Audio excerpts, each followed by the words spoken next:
সংসারে লক্ষ্মীশ্রী বজায় রাখতে পরিপাটিভাবে গুছিয়ে সংসার করাটা আমার অভ্যাস।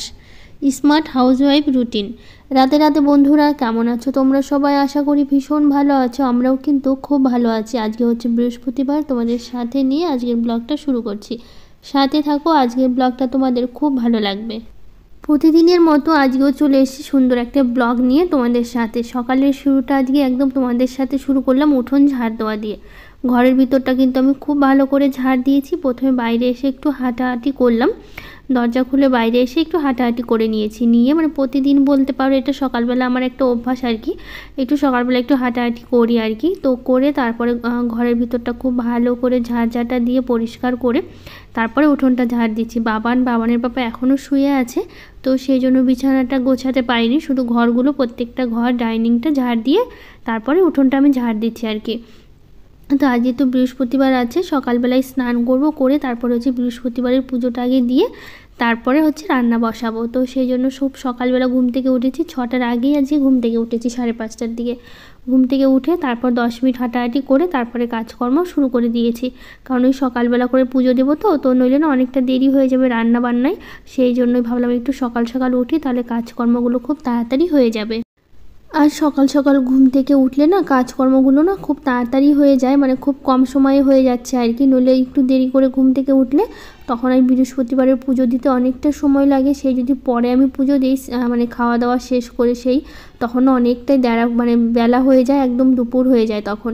তো সেই জন্য ভাবলাম সকালবেলা উঠে আজকে পুজো দিয়ে তারপর বাকি কাজগুলো সব করবো আর কি। আর সকালবেলা উঠেছি তো খুব একটা সময় লাগবে না, মানে তাড়াতাড়ি তো পুজো হয়েই যাবে। তবু তো 1 ঘন্টার বেশি সময় লেগে যায় বৃহস্পতিবারের পুজো করতে আমার। তো তারপরে তো রান্না তো আছে সারাদিন বলতে অনেকটা সময় আছে মানে রান্না করার জন্য। তো পরে তো করবোই, তো আগে এদিকে কাজকর্মগুলো সারি। তো এই যে বৃহস্পতিবার করে তো তুলসী মন্দিরটা মোছা হয়, তো আজকেও যেহেতু বৃহস্পতিবার, তো সেই জন্য মুছে নিচ্ছি এদিকটা। আর মুছে নিলে দেখতে কিন্তু সুন্দর লাগে, বেশ চকচক করার, দেখতে এত ভালো লাগে।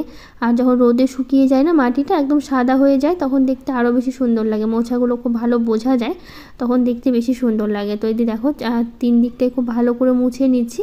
আর মোছার পর দেখো তোমরাই বলো যে কতটা সুন্দর লাগছে কি না, বলো। মুছে নেওয়ার পর যে কোনো জিনিস একটু পরিপাটি, একটু সুন্দর করে গুছিয়ে নিতে পারলে সেই জিনিসটা যেমনই হোক না কেন, একটু গুছিয়ে রাখলে জিনিসটা কিন্তু সৌন্দর্যটা একদমই বেড়ে যায় সব সময়। আর এইভাবে যদি একটু মুছে নেওয়া যায় তখন দেখতে কিন্তু আরও সুন্দর লাগে। তো দেখো এখন কতটা সুন্দর লাগছে। তারপরে হচ্ছে ওটা মুছে নিয়ে তারপরে স্নান করে নিয়েছি। স্নান করার আগে কয়েকটা কাপড় ছিল, তো সেই কাপড়গুলোও কেচে দিয়েছি। তো সেগুলো নিয়েই ছাদে এসেছি, ছাদে কাপড়গুলো মেলতে। দেখো এত সকালবেলায় কিন্তু কত সুন্দর রৌদ্র উঠে গেছে, একদম পরিষ্কার, ছাদে রোদ চলে এসছে। তো ভাবলাম কি সকাল সকালই কাপড়গুলো মেলে দিই। এই 10টা 11টা বাজতে না বাজতেই একদম সব জামা কাপড় কিন্তু শুকিয়ে যাবে। যা রোদ দিচ্ছে এখন, রোদের যা তাপ, তাতে জামা কাপড় তো এখন রোদে না দিলেও ঘরের মধ্যে রেখে দিলেও শুকিয়ে যাবে আর কি। আমি তো দুটো একটা যদি যেদিন থাকে, ধরো কাছাকাছির কোনো দরকার নেই, না কাচা হয়, সেদিন দুটো একটা থাকলে সিঁড়ি ঘরে একটা দড়ি টাঙানো আছে, ওখানেই মেলে দিই। যেহেতু সিঁড়ি ঘরে টিন দেওয়া আছে উপরে, তো টিনের তাপে না একদম জামাকাপড়গুলো শুকিয়েই থাকে। কিন্তু যখন অনেকগুলো কাচা হয় তখন তো আর দেওয়া যাবে না, যেহেতু একটাই ছোটো একটা দড়ি টাঙানো আছে, তখন তো দড়িতে হবে না। তো সেই জন্য ওই ছাদে এসে দিই। নইলে প্রতিদিনের ধরো যেগুলো যেদিন কাচা হচ্ছে না, ওই বাসি কাপড় বলো, স্নানের আগে জামাটা বলো, ওগুলো কী করি সবসময় সিঁড়ি ঘরের দড়িতেই রেখে দিই আর কি, ধুয়ে আর কি। তো বেশ সুন্দর শুকিয়ে থাকে, যেমন তো সারাদিনে সুন্দর শুকিয়ে যায়। তারপরে কাপড় মেলে চলে আসলাম ঠাকুর ঘরে। ঠাকুরকে এখন খুব ভালো করে যে স্নান করিয়ে দিচ্ছি। এমনি তো জল দিয়ে করানো যাবে না, যেহেতু অনেকটাই বড় রাধাকৃষ্ণ ঠাকুরটা, তো সেই জন্য এই যে কাপড়টা ভিজিয়ে খুব ভালো করে সুন্দর করে গাটা মুছে দিলাম আর কি। আর এই যে গোপাল, যেহেতু মাটির গোপাল, ও গোপালকে তো আর স্নান করানো যাবে না, তো সেই জন্য একটা পরিষ্কার শুকনো কাপড় দিয়ে গোপালকে খুব ভালো করে মুছে দিচ্ছি। মুছে দেওয়ার পর প্রত্যেকটা ঠাকুরকে এইভাবে কাপড় ভিজিয়ে ভিজিয়ে স্নানটা করে দিচ্ছি। আর এই ফটোগুলো তো স্নান করানো সম্ভব নয়, যেহেতু এগুলো মুছে নেওয়া ছাড়া তার উপায় নেই, তো সেই জন্য আর কি মুছে নিচ্ছি আর কি। তো যাই হোক, এদিকে সবটা করে এখন শিব ঠাকুরটা বাকি আছে, শিবলিঙ্গটা বাকি আছে, ওটাকে একটু জল ঢেলে নেব, ভালো করে ধুয়ে দেবো। দিয়ে তারপর হচ্ছে পুজোয় বসবো। পুজোর বাসনগুলো রেখে দিয়েছি, মাজতে হবে, মেজে তারপর পুজোর বাসনগুলো সব ধুয়ে নেব সুন্দর করে। তো এই যে দেখো পুজোর বাসন আমি মাজতে বসে গেছি। আর অনেকগুলো মাজা হয়ে গেছে, শুধু প্রদীপটা বাকি আছে। তো মেজে নিলেই একদম সুন্দর হয়ে যাবে। প্রদীপটা আছে, আর হচ্ছে প্রদীপ আর ধূপকাঠি বসানোটা, আর ওই যে থালাটা রাখি ওটা বাকি ছিল, তো ওগুলো সব ভালো করে মেজে নিলাম, নিয়ে তারপর এখন এই যে ধুয়ে সব কিছু রাখছি আর কি। ধুয়ে রাখার পর বেশ সুন্দর পরিষ্কার, মানে পরিষ্কার তাহলে দেখতে ভালো লাগে। আর এই পিতলের জিনিসগুলো না, মানে পিতল না কাঁসা আমি ঠিক জানি না আর কি, এগুলো যদি একটু মানে পিতাম্বরী দিয়ে পরিষ্কার করা যায় খুব সহজেই কিন্তু পরিষ্কারও হয়ে যায় আর বেশ চকচক করে। আমি তো প্রত্যেক বৃহস্পতিবার করে পিতলের সব জিনিসগুলো ওই পিতাম্বরী দিয়ে পরিষ্কার করি, তাহলে না বেশ সুন্দর পরিষ্কারও হয়ে যায় আর বেশি মানে খাটনি করতে হয় না, নইলে বালি দিয়ে ঘষতে অনেকটা সময় লেগে যায়। তো এটা দিয়ে খুব সহজেই হয়ে যাচ্ছে। তো এইদিকে হচ্ছে পুজোর সব কিছু জোগাড় করে নিলাম, নিয়ে তারপর ঠাকুর ঘরটা মোছা বাকি আছে, মুছে আবার যাব ফুল তুলতে। ফুল তোলা বাকি আছে, আগে ঠাকুর ঘরটা মুছে নিই। আর পুজোর তো সব বাসন দেওয়া হয়ে গেছে, আজকে তরমুজ দিয়ে ঠাকুরকে ভোগ দেবো।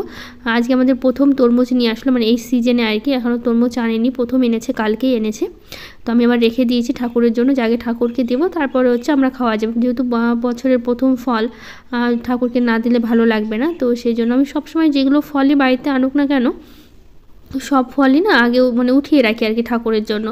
যখনই হাট থেকে ফলগুলো যে কোনো ফল হোক নিয়ে আসে, তখন ঠাকুরের জন্য উঠিয়ে রাখি, রেখে তারপরে হচ্ছে আমাদের জন্য রাখি আর কি। তো ঠাকুরকে না দিয়ে আমি কখনোই খাই না, তো ঠাকুরকে দিয়ে তারপরে হচ্ছে সবসময় খাওয়া হয় আর কি। তো এদিকে চলে এসেছি ফুল তুলতে। আর এই জবা গাছেও বেশ অনেকগুলো ফুল ফুটেছে, আর যেহেতু রাস্তার দুপাশে যে গাঁদা ফুলের গাছ ছিল ওগুলো তো সব তুলে ফেলেছি, যেহেতু ফুলগুলো একদমই ফুটছিল না। তো এই যে ধারেরগুলো না ও মানে পাঁচিলের সাথে লাগানো হয়েছিল, এগুলোতে বেশ ফুল এখনও আছে আর কি। তো সেখান থেকে ভালো করে ফুল তুলে নিলাম, নিয়ে তারপরে যেদিকে থোকা টগর ছিল সেই গাছ থেকেও ভালো করে ফুলগুলো তুলে নিচ্ছি, নিয়ে চলে আসলাম ফুলগুলো একদম নিয়ে বসে গেলাম পুজো দিতে।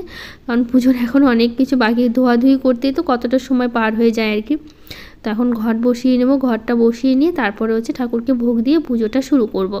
তো আগে ঘরটা বসিয়ে দিই, তো ঘট বসাই যেভাবে প্রতি বৃহস্পতিবার করে ঠিক একই রকমভাবে ঘরটা বসাবো।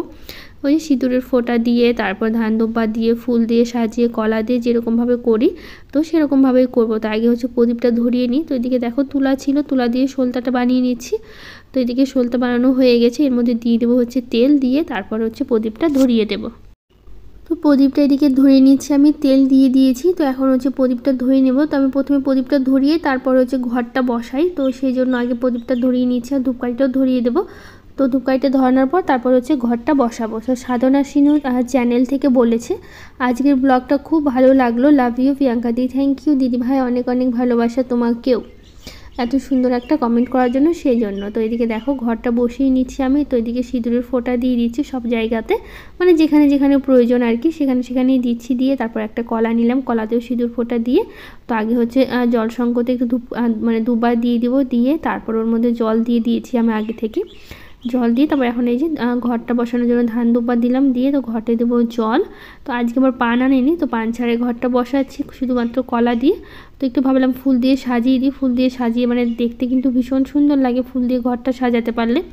তো এদিকে চারিদিকে একটু ফুলটা দিয়ে দিলাম, তো দেখতে ভালো লাগবে সেই জন্য। তো এদিকে দেখো আরও নয়নতারা কিছু ফুল ছিল, সে ফুল দিয়েও ঘরটা সাজিয়ে দিলাম, দেওয়ার পর তো এখন দেখতে কতটা সুন্দর লাগছে। তো এদিকে ঘরটা বসিয়ে দেওয়ার পর তারপরে হচ্ছে ঠাকুরকে সুন্দর করে ফুল দিয়ে সাজিয়ে দেবো। তো আগে এদিকে ভাবলাম তরমুজটা কেটে নিই, তো ছোটো একটা তরমুজ এনেছে, সবটা তো আর দিব না, মানে লাগবে না, যেহেতু যতটা প্রয়োজন পড়বে ততটাই হচ্ছে কেটে নেবো আর কি। আর তরমুজটা খুবই ভালো ছিল। তো এদিকে দেখো তরমুজটা আমি কেটে নিচ্ছি, আর এই তরমুজ খেতে কিন্তু আমার ভীষণ পছন্দ, আমার তো খুব ভালো লাগে তরমুজ। আমি তো ভেবেছি যে এটা ফ্রিজে রেখে দেবো, তো বেশ সুন্দর ঠান্ডা হয়ে যাবে, তারপর হচ্ছে খাওয়া যাবে। খেতে কিন্তু ফ্রিজে মানে রেখে খেতে কিন্তু আরও বেশি ভালো লাগবে খেতে, আমার তো ভীষণ পছন্দ তরমুজ, যেহেতু আমি বলছি আর কি। তো যাই হোক এদিকে দেখো প্রসাদের জন্য ফলগুলো কেটে নিলাম, নিয়ে তারপর এদিকে এখন ঠাকুরকে ফুল দিয়ে সাজিয়ে দেবো। তো ঠাকুরকে অনেকগুলো যেহেতু ফুল নিয়ে এসে সাজিয়ে পুজো দিতে না ভীষণ ভালো লাগে। আর গাছে অনেক জবা ফুলও ফুটেছে, তো অনেক দিদিভাইরা বলছিল এটা নাকি মানে লাল জবা ফুল নাকি শিব ঠাকুরকে দিতে হয় না। তো এটা না লাল জবা না, এটা হচ্ছে গোলাপি কালারের কিন্তু জবা, মানে দেখে মনে হচ্ছে লাল কিন্তু আসলে এটা লাল না, এটা কিন্তু গোলাপি রঙের যেটা হয় সেটারই আর কি জবা আর কি। মানে দেখে ক্যামেরাতে দেখে কিন্তু লালই মনে হচ্ছে, আমিও বুঝতে পারছি, তার জন্য তোমাদের হয়তো একটু বুঝতে অসুবিধা হয়েছে। তো যাই হোক এদিকে দেখো ফুল দিয়ে দেওয়ার পর এদিকে চন্দনের ফোঁটা দিয়ে দিলাম ঠাকুরকে, দিয়ে তারপরে এখন এই যে ঠাকুরকে ভোগটা দিয়ে দিচ্ছি। মানে কি বলবো, তরমুজ দিয়েছি আর একটা কলা ছিল, যেহেতু দুটো কলা এনেছিল ঘটের জন্য, তো একটা কলা দিয়েছি ঘটা, আর একটা কলা ভেঙে ভেঙে ঠাকুরকে হচ্ছে প্রসাদে দিয়ে দিলাম। তো এদিকে দেখো এখন হচ্ছে প্রদীপ দেখিয়ে নিচ্ছি ঠাকুরকে। তো রাজকুমার সরকার চ্যানেল থেকে বলেছে, দিদি আমিও গাজলের মানুষ, তোমার ভিডিও খুব ভালো লাগে, তো তোমার গাজলে কোথায় বাড়ি সেটা কিন্তু অবশ্যই জানিও। তো কোথা থেকে তুমি দেখছো গাজলের। তো এইদিকে দেখো মনীষা রায় দিদিভাই বলেছে, দিদিভাই কমেন্ট করি আমি, আমার নামটা নিয়ে। হ্যাঁ গো, তোমার নামটা আমি নিয়েছি, কেমন আছো জানিও তুমি। তো এদিকে পুজো শেষ করে চলে যাবো এখন হচ্ছে তুলসী মন্দিরে। তো তুলসী মন্দিরে তো প্রত্যেক দিন তোমরা জানো জল দিই, তো আজকে আবার যেহেতু জল দিই আমি ধূপকাঠিটা দেখিয়ে দিই। তো বৃহস্পতিবার করে একটু প্রদীপটাও দেখাই। তো প্রদীপ নিয়ে চলে এসেছি, এদিকে ঠাকুরকে প্রদীপ দেখাবো। তো আগে ভাবলাম এদিকটা ধুয়ে নিই ভালো করে, গাছে জল দেওয়ার পরে তুলসী মন্দিরটা একটু ধুয়ে আর কি ধুয়ে নিয়ে তারপরে হচ্ছে ধূপকাঠিটা দেখায়। তো আজকে যে প্রদীপ নিয়েছি, প্রদীপ দেখাচ্ছি ঠাকুরকে, প্রদীপটা দেখিয়ে তারপর আবার চলে যাব হচ্ছে রান্নাঘরে, যেহেতু অনেকটা সময় হয়ে গেল এদিকে পুজো করতে করতে। স্কুলে যাবে বাবানের বাবা, আজকে বাবানের ছুটি আছে, যেহেতু বৃহস্পতিবার করে বাবানের স্কুল ছুটি থাকে। আসলে আমাদের এখানে না বৃহস্পতিবার করে গাজলে তো যেহেতু স্কুল বাবানের, গাজলে না অনেক বড় হাট বসে আর কি, মানে বলতে পারো অনেকটাই বড় আর কি, অনেক প্রচুর লোকজন। তো সেই লোকজনের মানে প্রচণ্ড ভিড় হয়, গাড়ি ঘোড়াতে রাস্তাঘাটে প্রচণ্ড জ্যাম পড়ে যায় আর কি। তো সেই জন্য গাজলে যত বাচ্চাদের স্কুল আছে, ছোট বাচ্চাদের যতগুলো সব স্কুল কিন্তু বৃহস্পতিবার করে আমাদের এখানে বন্ধ থাকে স্কুল আর কি। আর রবিবার আর বৃহস্পতি কোনো স্কুল রবিবারও খোলা থাকে, কিন্তু বাবানের স্কুলটা রবিবার আর বৃহস্পতিবার সপ্তাহে 2 দিন বন্ধ পড়ে, ওই হাটের জন্য বৃহস্পতিবার দিনটা আর কি বন্ধ। তো এদিকে না প্রচণ্ড খিদে পেয়ে গেছে আমার, তো বাবানকে তো হরলিক্স করে দিলাম। তো ভাবলাম কি একটু মুড়ি মাখিয়ে নিই আর কি, যেহেতু সকালবেলা করে তোমরা জানোই আমরা কিছু খাই না, শুধু শাশুড়ি মা আর বাবানই খায়, আমিও খাই না, বাবানের পাপাও খায় না। তো আজকে না প্রচণ্ড আমার খিদে পেয়ে গেছে, জানি না কেন। সকালবেলা তো ভাবলাম তাহলে একটু শশা ছিল, শশা লঙ্কা একটু হচ্ছে চানাচুর দিলাম, চানাচুর বলতে ডালমুটগুলো আর কি। আর ডালমুট খেতে তো আমার ভীষণ ভালো লাগে, ডালমুটই আনতে বলি তার জন্য বাবানের পাপাকে। ডালমুট দিয়ে আর একটু ছোলা ভেজানো ছিল, ওটা দিয়ে বেশ সুন্দর করে মুড়ি মেখে আমি একটু খেলাম, বাবানের পাপাকে দিলাম। আর শাশুড়ি মা তো সকালবেলা করে মুড়ি খায়, তো শাশুড়ি মাকেও দিলাম আর কি। তো 3 জনে মিলে একটু মুড়ি খেলাম অল্প অল্প করে সবাই মিলে আর কি, প্রচণ্ড খিদে পেয়ে গেছিলো জানি না কেন। তো আজকে রান্না করছি, এই যে ডাল করছি, এটা আছে হচ্ছে মটর ডাল আর মুগ ডাল, দুটো ডাল মিক্স করে আজকে রান্না করলাম। তো একটু দেখো ফোড়ন দিয়ে একটু ভাজা জিরের গুঁড়ো দিলাম, যেহেতু দুটো ডাল মিক্স করে করেছি না, একটু ভাজা জিরের গুঁড়ো দিলে কিন্তু গন্ধটা বেশ সুন্দর আসে ডালে, আর খেতেও বেশ ভালো লাগে। তো একটু ভাজা জিরের গুঁড়ো দিয়ে তারপরে নামিয়ে নিলাম। তো এদিকে রান্না করব আজকে হচ্ছে আলু দিয়ে স্কোয়াশ দিয়ে একটা তরকারি করব, সজনে ডাঁটার চচ্চড়ি করব সর্ষে বাটা দিয়ে, আর করব হচ্ছে আলু গাজর আর হচ্ছে মানে মানে সব রকমের সবজি ছিল আর কি, আলু ছিল, গাজর ছিল, তারপরে হচ্ছে একটু ঢ্যাঁড়স ছিল। তো ভাবলাম কি আলাদা করে ভাজবো, তো ভাজাগুলো একসাথেই ভেজে নিই, তো সেটাই করবো আর কি। এদিকে তো এদিকে দুটো কড়াইতে বসিয়ে দিয়েছি যাতে তাড়াতাড়ি রান্নাগুলো হয়ে যায়, দুটো কড়াইতে বসিয়ে দিলে রান্নাও তাড়াতাড়ি হয়ে যায়। তো সিম্পল বিবিতা বোন বলেছে, খুব ভালো লাগলো ভিডিও আজকের, অনেক কিছু গোছালে দিদিভাই। এখন হচ্ছে গরম পড়ে গিয়েছে বলে সমস্ত ফুল গাছগুলো নষ্ট হয়ে যাচ্ছে, যা রোদ এখন রোদের তাপ এখন। হ্যাঁ গো বোন, প্রচণ্ড রোদের তাপ, মানে বাড়ি থেকে বেরোনোই মুশকিল হয়ে গেছে এখন, মানে বাইরে থেকে বেরোনোর কথা শুনলেই দুপুরবেলা করে মনে হচ্ছে ভয় ধরে যাচ্ছে মনের মধ্যে, এতটাই রোদের তাপ দিচ্ছে এখন। তো প্রচণ্ড রোদ, যাই না হচ্ছে এই রোদ তো এখন তো শুরু হলো, এখন তো অনেকটা বাকি আছে, কত যে কষ্ট করতে হবে গরমে। এখন তো সেরকম মানে রোদ উঠলেও সেরকমভাবে গরমটা লাগছে না, কিন্তু আরও তো দিন পড়েই আছে, প্রচণ্ড গরম আর কি সহ্য করতে যেতে হবে। তো এদিকে রান্না করতে গিয়ে দেখি লঙ্কা শেষ হয়ে গেছে, কাঁচা লঙ্কা। তো আজকে যেহেতু বৃহস্পতিবার, বাবানের পাপা হাট থেকে লঙ্কা নিয়ে আসবে, তো ভাবলাম তাহলে গাছে তো লঙ্কা আছে, গাছের লঙ্কা দিয়ে আজকে চালিয়ে দেই। তো সেই জন্য গাছ থেকে অনেকগুলোই লঙ্কা তুললাম, তুলে তারপরে হচ্ছে আজকে ভাবলাম তাহলে স্কোয়াশের তরকারিতে একটু ধনিয়া পাতা দেবো, তো ধনিয়া পাতাগুলো তুলে নিই। আর ছোটো ছোটো তো বেরিয়েছে গাছগুলো, কেবল খুব একটা তোলাও যাচ্ছে না আর কি, খুবই ছোটো ছোটো গাছগুলো। তো ওর মধ্যে থেকে একটু বড় বড় পাতা দেখে কয়েকটা ধনে পাতা তুলে নিলাম। তো দেখো কতটা ধনে পাতা তুলেছে, আর লঙ্কা কিন্তু অনেকগুলো পাওয়া গেছে, গাছে আরও লঙ্কা ছিল। তো ভাবলাম অতগুলো তো আর লাগবে না, তো সেই জন্য সবগুলো আর তুলিনি।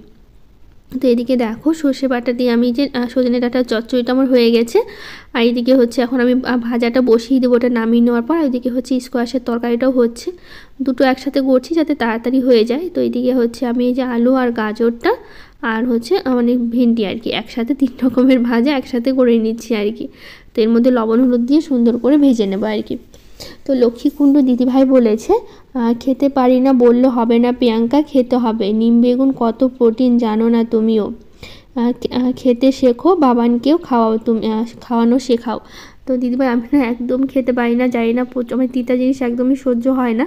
তো তুমি যখন বলেছো অবশ্যই এরপরে যখন করবে অবশ্যই খাবো। আর বাবানকে না এর আগে একদিন দিয়েছিলাম, আমি 2 দিন করেছি নিম বেগুন, ওদিন খেয়েছিল, কিন্তু সেদিন আবার কী হয়েছিল বলো তো, এতটাই বেশি দিয়ে দিয়েছে, বাবান একদমই সহ্য করতে পারেনি, তো মুখে দিয়ে আর সহ্য মানে খেতে পারেনি আর কি। তো সেই জন্য ও খায়নি, আমি তো খেতেই পারি না, তার জন্য আমি খাওয়া হয়নি। তো তুমি যখন বলছো দিদিভাই, এরপর অবশ্যই খেয়ে দেখবো আমি। আর বলেছে যে প্রিয়াঙ্কা তুমি যে এই ভিডিও করো, বাবানের পাপা স্কুলের স্যার ম্যামরা কি বলে, বাবানের পাপাকে দেখে তো মনে হয়। তো আসলে কি বলো তো, আমি না ভিডিও করি, অনেকেই জানে না সত্যি বলতে, মানে আমি কাউকে কখনো বলিনি যে আমার মানে কী বলবো, আমার অনেক আত্মীয় স্বজনও আছে, তারাও অনেকেই জানে না যে আমি ভিডিও করি, মানে আমি কাউকে কখনো বলা হয়নি। আর বাবানের পাপা না স্কুলে না কাউকে বলেনি যে আমি ভিডিও করি আর কি, মানে কেউ জানে না আর কি। তো সেই জন্য না সেরকমভাবে অসুবিধা হয় না, ওকেও কিছু বলে না, যেহেতু ও কাউকে কিছু বলেনি যে আমি ভিডিও করি। আর আমার অনেক আত্মীয় স্বজন মানে যারা হয়তো আসেনি এখনও পর্যন্ত আমাদের বাড়িতে ভিডিও করা থেকে, তারা তো জানেই না আমি ভিডিও করি। কেউ কেউ এসেছিলো, তারপরে ওরাও যায় না, যেহেতু ওরা আসার পর অনেক সময় ভিডিও করা বাদ দিয়ে দিয়েছি, সেই দিন আমি ইচ্ছে করে করিনি, মানে লোকজন আসলে একটু তাড়াহুড়ো লেগে যায়, কাজের চাপটা বেড়ে যায়, তখন লোকজনের সামনে ভিডিও করতে আমার লজ্জা করতে। এখন তো তবু একটু করি, আগে তো আমি একদমই করতাম না, যখন প্রথম শুরু করলাম ভিডিও করা, তখন তো বাড়িতে লোকজন আসলে আমি কখনোই ভিডিও করতাম না, এতটাই আমার লজ্জা লাগতো, মানে তার জন্য কেউ সেরকমভাবে জানেই না আমি ভিডিও করি। এখন তবু অনেকেই জানে, যখন মানে এখন দু একজনকে তবু বলা হয়েছে, কিন্তু আগে তো আমি কাউকে বলতাম না। তো বাবানের পাপার স্কুলেও সেরকমভাবে কেউ জানে না যে আমি ভিডিও করি, তাই ওকে কখনো কেউ কিছু বলে না আর কি। তো যাই হোক, এদিকে রান্নাবাড়ি শেষ করলাম, রান্নাঘরটা পরিষ্কার করলাম, করে এখন বাসনগুলো গুছিয়ে নিচ্ছি, নিয়ে তারপর এখন এই যে খাওয়ার টেবিলটা মুছে নিচ্ছি। আর ঘরের বিছানা এখনও পর্যন্ত গোছানো হয়নি, তোমরা তো জানোই, কারণ হচ্ছে সকাল থেকে যে কাজের চাপ ছিল, তারপর আর গোছানোর সময় পাইনি, পুজো দিয়ে সোজা চলে গেলাম রান্নাঘরে। আর বাবান তো বাড়িতে আছে, সারাদিন দুষ্টুমি করে ঘর বাড়িগুলো অগোছালো করবেই আজকে। তো আজকে এই যে দেখো, এখন বিছানাটা খুব ভালো করে গুছিয়ে নিচ্ছি, নিয়ে তারপরে ঘরগুলো আরেকবার করে ঝাঁটা দিয়ে দেবো আর কি, কারণ এই টাইমটা একবার ঝাড়ঝাঁটা দিয়ে বাবানের পাপা বাবান যখন স্কুলে চলে যায় তখন একবার ঝাড়ঝাঁটা দেওয়া হয়। আজকে যেহেতু বাবান বাড়িতে আছে, তো সেই জন্য আর কি, বাবান বাবা স্কুলে গেছে, তো আরেকবার করে ঝাড়ঝাঁটা দিয়ে দেবো এখন। তো SM সিম্পল হাউসওয়াইফ চ্যানেল থেকে বলেছে আজকের ভিডিওটা ফুল দেখলাম, খুব ভালো লাগলো দিদিভাই, তাই বেশি কিছু লিখলাম না, অসম্ভব সুন্দর হয় তোমার ব্লগ। থ্যাংক ইউ দিদিভাই, অনেক অনেক ভালোবাসা তোমাকে। শ্রীনিগ্ধান নাসরিন চ্যানেল থেকে বলেছে খুব ভালো লাগলো তোমার ভিডিও দেখে, ঘর গুছিয়ে রাখাও যে একটা আর্ট সেটা বোঝা যায়। থ্যাংক ইউ দিদিভাই, অনেক অনেক ভালোবাসা তোমাকে এত সুন্দর একটা কমেন্ট করার জন্য।